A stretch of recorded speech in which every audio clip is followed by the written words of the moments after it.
Anu ഹാളിലെത്തിയപ്പോഴേക്കും Devy കാറിൽ കയറിയിരുന്നു. അവൾ അവൻ്റെ അടുത്തേക്ക് പോകുന്നതിന് മുൻപ് അവൻ കാറെടുത്തു. വേദനയോടെ അനു അത് നോക്കി നിന്നു.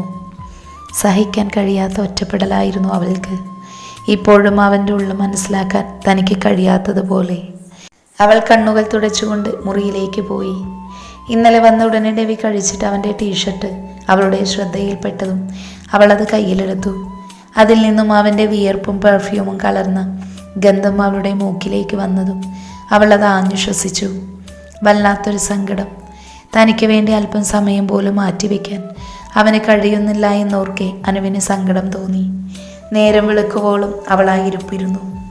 രാവിലെ തന്നെ ടോണിയും റോണിയും വീടിൻ്റെ പുറത്തേക്ക് ഇറങ്ങി. ആരിഫിനെ കണ്ടെത്തി അടങ്ങുമോ എന്നുള്ള തീരുമാനത്തിലാണ് അവർ. അതിനുവേണ്ടി അവരുടെ ഫ്രണ്ട്സിനെയും കൂടി കൂട്ടിയിട്ടുണ്ട്. ഒരുപാട് ദിവസത്തെ കഷ്ടപ്പാടിൻ്റെ ഫലമായി ഡെവിയുടെ പ്രസൻറ്റേഷൻ സക്സസ് ആയി. ഇന്ന് വൈകിട്ട് തന്നെ അവൻ അമേരിക്കയിലേക്ക് പോകണം. പോകുന്നതിന് മുൻപ് അലീനയുടെ ട്രീറ്റ്മെൻറ്റ് കർണാടകയിലുള്ള ഒരു സിദ്ധൻ്റെ ആശ്രമത്തിലേക്ക് മാറ്റാനുള്ള തീരുമാനത്തിലെത്തിയിരുന്നു. ഡെവിയുടെ ഫ്രണ്ടായ ജേക്കബാണ് അലീനയെ ഇനി ചികിത്സിക്കാൻ പോകുന്നത്. ഡെവി അമേരിക്കയിലേക്ക് പോയതും ആദം വീട്ടിലേക്ക് പോയി. ലിസയും എമ്മി മോളെയും കണ്ടിട്ട് കുറച്ച് ദിവസങ്ങളായതുകൊണ്ട് തന്നെ തിരക്കിട്ട് വന്നതാണ് ആദം. വീട്ടിലേക്ക് കയറിയതും ആദം ആദ്യം പോയത് അലീനയുടെ മുറിയിലേക്കാണ്. ഇഷ്ടം പ്രകടിപ്പിക്കാൻ അല്പം മടിയുള്ള കൂട്ടത്തിലാണ് ആദം. 3 വർഷം പുറകെ നടന്ന് കഷ്ടപ്പെട്ട് അവനെ വളച്ചതാണ് ലിസ. അലീനയുടെ മുറിയിലേക്ക് കയറിയതും ആദം കാണുന്നത് അവൾക്ക് മുടി കെട്ടിക്കൊടുക്കുന്ന അനുവിനെയാണ്. അവർ രണ്ടുപേരും അവരുടേതായ ലോകത്താണെന്ന് തോന്നി അവന്. പോരാത്തതിന് അനു വന്നതിന് ശേഷം അലീനയുടെ മാറ്റം കണ്ട് തുടങ്ങിയിരുന്നു. അലീനയ്ക്ക് മുടി കെട്ടിക്കൊടുത്തതിനു ശേഷം അനു അവളെ ശ്രദ്ധിച്ച് ബെഡിൽ കിടത്തി. പുറകിൽ ആരുടെയോ കാൽപെരുമാറ്റം കേട്ടതും തിരിഞ്ഞു നോക്കി അനു കാണുന്നത് അങ്ങോട്ട് നടന്നു വരുന്ന ആദത്തിനെയായിരുന്നു. അവനെ കണ്ടതും അവൾക്ക് വല്ലാത്ത പതർച്ച തോന്നി. ഈ വീട്ടിലുള്ള മറ്റുള്ളവർക്കൊന്നും അലീനയുടെ ആക്സിഡൻറ്റിന് പിന്നിൽ താനാണ് എന്നറിയില്ല. എങ്കിലും ആദത്തിനും ടോണിക്കും റോണിക്കും ആ കാര്യം അറിയാം. അതിൻ്റെ അകൽച്ച അവർക്ക് തന്നോടുണ്ട്. ഇനി ആദം തന്നെ ഇവിടെ കണ്ടത് ഇഷ്ടമായില്ലെങ്കിലോ, വഴക്ക് പറഞ്ഞാലോ എന്നൊക്കെയായിരുന്നു അവളുടെ ചിന്ത. എന്നാൽ ആദം അലീനയുടെ അടുത്തേക്ക് പോയി അവളുടെ നെറുകയിൽ പതിയെ തലോടി. അതെല്ലാം നോക്കിയാനു അവിടെ തന്നെ നിന്നു. അവൾ നോക്കി കാണുകയായിരുന്നു അവർക്ക് അവരുടെ കുഞ്ഞു പെങ്ങളോടുള്ള സ്നേഹം. അവളുടെ കണ്ണുകളും നിറഞ്ഞു. ആ സമയം അവളുടെ മനസ്സിലും അവളുടെ ഏട്ടനായിരുന്നു. നിറഞ്ഞു വന്ന കണ്ണുകൾ തുടച്ച് അവൾ തല ഉയർത്തി നോക്കിയതും ആദത്തിൻ്റെ മുഖത്തേക്കാണ്. അവൻ നോക്കുന്നത് കണ്ടതും അവൾ ഒരു കുറ്റവാളിയെ പോലെ തല താഴ്ത്തി നിന്നു. അനു, അവളെ നോക്കി സ്നേഹത്തോടെ ആദം വിളിച്ചതും ഒരു ഞെട്ടലോടെ അവൾ തല ഉയർത്തി നോക്കി. തന്നെ നോക്കി ചിരിച്ചുകൊണ്ട് നിൽക്കുന്ന ആദത്തിനെ കാണെ അവൾ അമ്പരന്നു പോയി. അവനെ നോക്കി ചിരിച്ചുകൊണ്ട് ആദം വീണ്ടും സംസാരിച്ചു. ലീന മോളെ നാളെ ഇവിടെ നിന്ന് മാറ്റും. വേറെ ഹോസ്പിറ്റലിലേക്ക് ഷിഫ്റ്റ് ചെയ്യും. കർണാടകയിലുള്ള ഏതോ ഒരു ആശ്രമത്തിലേക്കാണ് അവളെ മാറ്റുന്നത്. ഏർപ്പാട് ചെയ്തത് അവളെ ചികിത്സിക്കുന്ന ഡോക്ടറെയും അവൻ തന്നെ ഏർപ്പാടാക്കിയതാണ്. അവിടെ എത്തുന്ന പേഷ്യൻറ്റിനെ ട്രീറ്റ്മെൻറ്റ് ചെയ്യാൻ അവിടെ തന്നെ ആളുകളുണ്ട്. അതുകൊണ്ട് വേറെ ആർക്കും നിൽക്കാൻ കഴിയില്ല. ആദം പറഞ്ഞതും ഞെട്ടലോടെ ആദത്തിനെ നോക്കി. മറ്റൊരു ഹോസ്പിറ്റലിലേക്ക് മാറ്റുവാണെങ്കിൽ ഇനി തൻ്റെ കാര്യം. എൻ്റെ ജീവിതകാലം മുഴുവൻ അലീനയെ ശുശ്രൂഷിച്ച് ജീവിക്കാനല്ലേ എന്നെ കൊണ്ടുവന്നത്. അവളെ ഹോസ്പിറ്റലിലേക്ക് മാറ്റിയാൽ പിന്നെ ഞാൻ? അല്പം അടിച്ച് വെപ്രാളത്തോടെ തന്നോട് ചോദിക്കുന്നത് അനുവിനെ കാണി ആദത്തിനുള്ളിൽ അവളോട് വാത്സല്യം തോന്നി. വിഷമിക്കേണ്ട, അനുവിന് ഒരുപാട് കാലം ഇവിടെ കഷ്ടപ്പെടേണ്ടി വരില്ല. കൂടിപ്പോയാൽ 10 ദിവസം. അതിനുള്ളിൽ തൻ്റെ എല്ലാ പ്രശ്നങ്ങളുമുള്ള പരിഹാരം ഡെവി കാണും. അവളെ നോക്കി അത്രമാത്രം പറഞ്ഞതിനു ശേഷം ആദം പുറത്തേക്ക് പോയി. എന്നാൽ അവൻ പറഞ്ഞ വാക്കുകൾ കീറി മുറിച്ച് പരിശോധിക്കുകയായിരുന്നു അനു. ആ പറഞ്ഞതിൻ്റെ അർത്ഥം ഇച്ചായൻ തിരിച്ചു വന്ന ഉടനെ എന്നെ ഇവിടെ നിന്ന് പറഞ്ഞു വിടുമെന്നാണോ? അപ്പോൾ ആ മനസ്സിൽ ഞാനില്ലേ? എനിക്കവിടെ സ്ഥാനമില്ലേ? അനുവിൻ്റെ ചിന്തകൾ കാട് കയറി. അന്നത്തെ രാത്രി അനുവിന് ഉറക്കമില്ലായിരുന്നു. ഡെവിയുടെ ജീവിതത്തിൽ അനുവിൻ്റെ സ്ഥാനം എന്താണ് എന്നുള്ള ചോദ്യത്തിന് മാത്രം അവൾക്ക് ഉത്തരം കിട്ടിയില്ല. ടെൻഷനോടെ ശിവയ്ക്ക് വേണ്ടി കോഫി ഷോപ്പിൽ കാത്തിരിക്കുകയാണ് രാകേഷ്. പെട്ടെന്ന് അവൻ്റെ അടുത്തേക്ക് ശിവ നടന്നു വന്നു. അവൻ്റെ നേരെ ചെയർ വലിച്ചിട്ടിരിക്കുമ്പോഴും രാകേഷ് ശിവയെ തന്നെ ശ്രദ്ധിക്കുകയാണ്. അവൻ്റെ മുഖത്ത് നിന്ന് തന്നെ പറയാനുണ്ട്. അത്ര നല്ല കാര്യമല്ല എന്ന് രാകേഷിന് മനസ്സിലായി. ശിവ, എന്തായി? ഇനിയും കാത്തു നിൽക്കാൻ കഴിയാത്തത് കൊണ്ട് രാകേഷ് അവനോട് ചോദിച്ചു. നിന്റെ സംശയം ശരിയാണ്. അലീനയുടെ സഹോദരനാണ് ഡേവിഡ്. അതുമാത്രമല്ല, അന്ന് വിവാഹവേദിയിൽ വെച്ചാണ് അനുരാധ ഡേവിഡിനെ ആദ്യമായി കാണുന്നത് പോലും. അലീനയുടെ ആക്സിഡൻറ്റിന് പകരം വീട്ടാൻ വേണ്ടി മനഃപൂർവ്വം പ്ലാൻ ചെയ്ത് അനുവിനെ ട്രാപ്പിലാക്കിയതാണ്. ശിവയുടെ വാക്കുകൾ പകച്ചിരുന്നു രാകേഷ്. അന്നത്തെ സാഹചര്യം അവൾ പറഞ്ഞതല്ലേ, മാനം രക്ഷിക്കാനുള്ള ഓട്ടത്തിനിടയിൽ പറ്റിപ്പോയതല്ലേ. ശിവയെ നോക്കി നിസ്സഹായതയോടെ രാകേഷ് പറഞ്ഞു. തൻ്റെ മുൻപിൽ നിന്ന് അപേക്ഷിക്കുന്ന അനുവിൻ്റെ മുഖമാണ് രാകേഷിൻ്റെ മനസ്സിലേക്ക് വന്നത്. അവളെ ഒന്ന് കേൾക്കാമായിരുന്നു, മനസ്സിലാക്കാമായിരുന്നു. അവൻ്റെ ഉള്ളിൽ നേറി. നീ പറയുന്നത് ശരിയാണ്. പക്ഷേ ഞാൻ മനസ്സിലാക്കിയിടത്തോളം ഡേവിഡ് പകയുടെ കാര്യത്തിൽ മൂർഖനാണ്. അവൻ സ്നേഹിക്കുന്നവരാരെയും നോവിക്കാൻ അവൻ അനുവദിക്കില്ല. അപ്പോൾ കുട്ടിക്കാലം മുതൽ മകളെ സ്നേഹിച്ചു വളർത്തിയ സഹോദരിയുടെ ഈ അവസ്ഥയ്ക്ക് കാരണമായ അനുവിനെ അവൻ സ്നേഹിക്കുമെന്ന് നിനക്ക് തോന്നുന്നുണ്ടോ? എന്തായാലും കുരിശു വീട്ടിലുള്ള അവളുടെ ജീവിതം എന്നും അവൾക്കൊരു അഗ്നിപരീക്ഷയായിരിക്കും. അതെനിക്കുറപ്പാണ്. അത്യധികം വേദനയോടെയാണ് രാകേഷ് ശിവയുടെ വാക്കുകൾ കേട്ടു നിന്നത്. വീണ്ടും വീണ്ടും മനസ്സിലേക്ക് വന്നത് അനുവിൻ്റെ മുഖം മാത്രമാണ്. ഒരു വേള അവനോട് തന്നെ ദേഷ്യം തോന്നി. അനുവിനെ മനസ്സിലാക്കാത്തതിന്, കുറഞ്ഞ പക്ഷം വിവാഹശേഷം അവരെക്കുറിച്ച് അന്വേഷിക്കുക പോലും ചെയ്യാത്തതിന്. കുറ്റബോധം കൊണ്ട് രാകേഷിൻ്റെ കണ്ണുകൾ നിറഞ്ഞു വന്നു. ഇനി എന്തായാലും അനുവിനെ ആർക്കും തട്ടിക്കൊടുക്കാൻ വിട്ടുകൊടുക്കില്ല എന്നുറപ്പിച്ചുകൊണ്ട് അവൻ വീട്ടിലേക്ക് പോയി.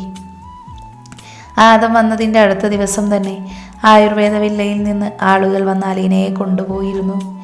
അവളെ അവിടെ നിന്ന് മാറ്റുന്നതിൽ എല്ലാവർക്കും സങ്കടമുണ്ടായിരുന്നുവെങ്കിലും അലീനയുടെ തിരിച്ചുവരവിന് വേണ്ടി എല്ലാവരും അത് സഹിച്ചു. അലീനയുടെ അഭാവം ഏറ്റവും കൂടുതൽ തളർത്തിയത് അനുവിനെ തന്നെയാണ്. ഈ വീട്ടിൽ തൻ്റെ എല്ലാ ദുഃഖങ്ങളും അറിയുന്ന ഒരേ ഒരു വ്യക്തി അലീനയാണ്. തനിക്ക് അവളോട് എന്ത് മനസ്സു തുറന്ന് പറയാം. അവൾ ഒരു നല്ല കേൾവിക്കാരിയാണ്.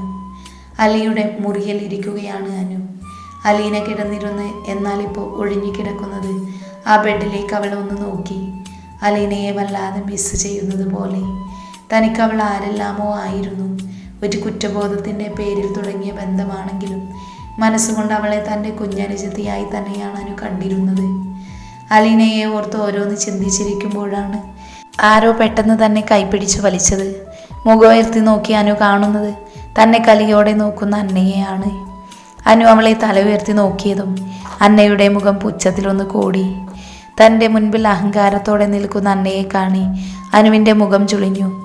ആരിഫ് പറഞ്ഞ അന്നയെക്കുറിച്ചുള്ള വാക്കുകളായിരുന്നു അവളുടെ മനസ്സ് നിറയെ. അത്യധികം വെറുപ്പോടെ അന്നയുടെ കൈകൾ അവൾ തട്ടിയെറിഞ്ഞു. എന്നാൽ അവളെ നോക്കി ക്രൂരമായി ചിരിച്ചുകൊണ്ട് അന്ന പറഞ്ഞു തുടങ്ങി. എൻ്റെ മുഖത്ത് കൈവച്ചതിന് നിനക്കുള്ള ശിക്ഷ ഞാൻ കരുതി വെച്ചിട്ടുണ്ട്. ഇന്നത്തോടെ ഇവിടെ നിന്ന് നീ പുറത്താകും. പിന്നെ എൻ്റെ കൈകൊണ്ട് നീ തീരും. അലീനയുടെ കാര്യത്തിൽ എനിക്ക് പറ്റിയ ആമൊളി നിന്റെ കാര്യത്തിൽ എനിക്ക് പറ്റില്ലടി. വീരോടെ അന്ന പറഞ്ഞ വാക്കുകളിൽ അനു ഒന്ന് ഞെട്ടിയെങ്കിലും സെക്കൻഡുകൾക്കുള്ളിൽ അനുവിൻ്റെ കൈ അന്നയുടെ മുഖത്ത് പതിഞ്ഞിരുന്നു. ആ നിമിഷം അലീനയുടെ മുഖമായിരുന്നു മനസ്സ് നിറയെ. ഒരു സഹോദരിയുടെ സ്ഥാനം അല്ലെങ്കിൽ ഒരു മകളുടെ സ്ഥാനം തന്നെയായിരുന്നു അലീനക്ക് അനുവിൻ്റെ മനസ്സിൽ. അവളെ ഈ അവസ്ഥയിലാക്കിയതിൽ അന്നയ്ക്ക് പങ്കുണ്ട് എന്നുള്ള കാര്യത്തിൽ ചെറിയ സംശയമുണ്ടായിരുന്നുവെങ്കിലും പെട്ടെന്ന് കേട്ടപ്പോൾ അവൾക്ക് സഹിക്കാൻ കഴിഞ്ഞില്ല. അന്നയെ കൊല്ലാനുള്ള ദേഷ്യം തോന്നി അനുവിന്. മുഖത്ത് കൈവച്ച് തന്നെ പകയോടെ നോക്കുന്ന അന്നയുടെ കൈപിടിച്ച് മുന്നോട്ട് വലിച്ചു അനു. ഇനി നിന്നെ സ്വസ്ഥമായി ജീവിക്കാൻ ഞാൻ സമ്മതിക്കില്ല. എല്ലാവരും എല്ലാം അറിയട്ടെ. ഇന്നത്തോടെ നിന്റെ മുഖം മൂടി ഞാൻ അഴിച്ചു മാറ്റും. അവളെ നോക്കി ദേഷ്യത്തോടെ പറഞ്ഞുകൊണ്ട് അനു അന്നയുടെ കൈപിടിച്ച് വലിച്ചു. എന്നാൽ പ്രതീക്ഷിക്കാത്ത ഒരു പ്രഹരമേറ്റ് അനു നിലത്തേക്ക് വീണിരുന്നു. മുഖമുയർത്തി നോക്കി അവൾ കാണുന്നത് തന്നെ കൊല്ലാനുള്ള കലിയോടെ നിൽക്കുന്ന എലിസബത്തിനെ കാണി ഒരു നിമിഷം അനു ഒന്ന് ഭയന്നുപോയി. എന്നാൽ അവൾക്ക് ചിന്തിക്കാൻ പോലും സമയം കൊടുക്കാതെ അവളുടെ മുടിക്ക് കുത്തിപ്പിടിച്ച് എഴുന്നേൽപ്പിച്ചിരുന്നു അവർ. മുടിയിൽ കൈവച്ച് വേദനയോടെ അനു അവരെ നോക്കി. എന്നാൽ അവർ വീണ്ടും അനുവിൻ്റെ മുഖത്തടിച്ചു. അനു വേദനയോടെ അവരെ നോക്കി. എന്നാൽ അപ്പോഴേക്കും അവളെ വലിച്ചുകൊണ്ട് അവർ ഹാളിലേക്ക് വന്നിരുന്നു. വല്യപ്പച്ചനും ലിസയും എമ്മിമോളും വല്യമ്മച്ചയും ചെറിയ മമ്മിയും അവിടെ നിൽക്കുന്നുണ്ട്. അവരാരെയും നോക്കാതെ എലിസബത്ത് അനുവിനെ ഫ്ലോറിലേക്ക് തള്ളിയിട്ടു. ഇപ്പോൾ ഇറങ്ങണ ഇവിടെ നിന്ന്. എൻ്റെ ലീനമോളെ പാതിരാത്രി കാറിടിച്ച് കൊല്ലാൻ നോക്കി അവളെ ഒന്ന് ഹോസ്പിറ്റൽ പോലും എത്തിക്കാതെ രക്ഷപ്പെട്ടവളല്ലടി നീ. എന്നിട്ടും എൻ്റെ മോൻ്റെ ജീവിതം തകർത്തില്ലടി നീ. എന്നിട്ട് എല്ലാവരുടെ മുൻപിലും നല്ല പിള്ള ചമയുന്നു. ഒരു നിമിഷം മനു അവരുടെ വാക്കുകൾ തറഞ്ഞു നിന്ന് പോയിരുന്നു. അവൾക്ക് വല്ലാത്ത വേദന തോന്നി. ഇവിടെയുള്ളവർ അറിഞ്ഞാൽ തന്നെ ഒറ്റപ്പെടുത്തുമെന്ന് ഭയപ്പെട്ടിരുന്നു. ആ രഹസ്യം ഇന്നെല്ലാവരും അറിഞ്ഞിരിക്കുന്നു. ഈ വീടിനും വീട്ടുകാർക്കും മുൻപിൽ ഇപ്പോൾ അലീനയെ ഉപദ്രവിച്ചവളാണ് ഞാൻ.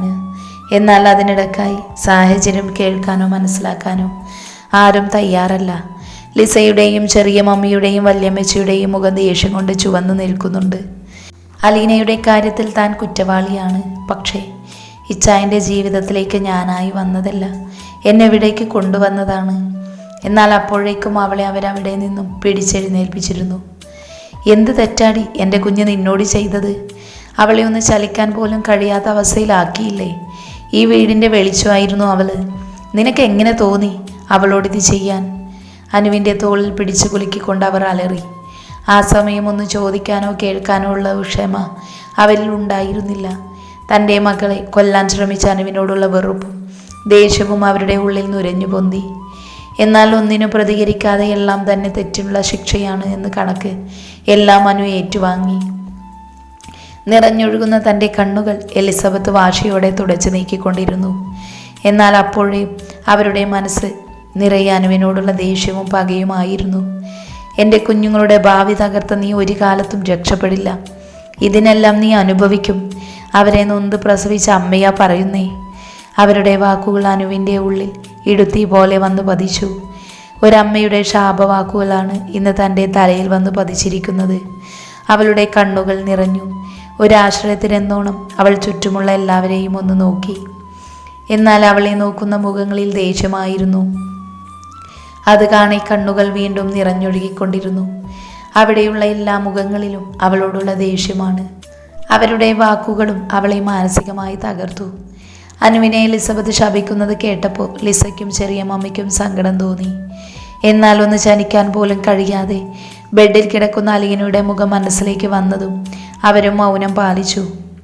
ഇവിടെ നടക്കുന്നതൊന്നും കാണാനുള്ള ശക്തിയില്ല എന്നതുപോലെ വല്യപ്പച്ചൻ തിരിഞ്ഞു നിൽക്കുന്നുണ്ട്.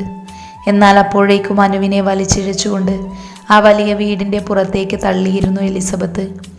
എന്നാൽ നിലത്തേക്ക് പതിക്കുന്നതിന് മുൻപ് സംരക്ഷണ കവചം പോലെ ആ കൈകൾ അവളെ താങ്ങി നിർത്തിയിരുന്നു.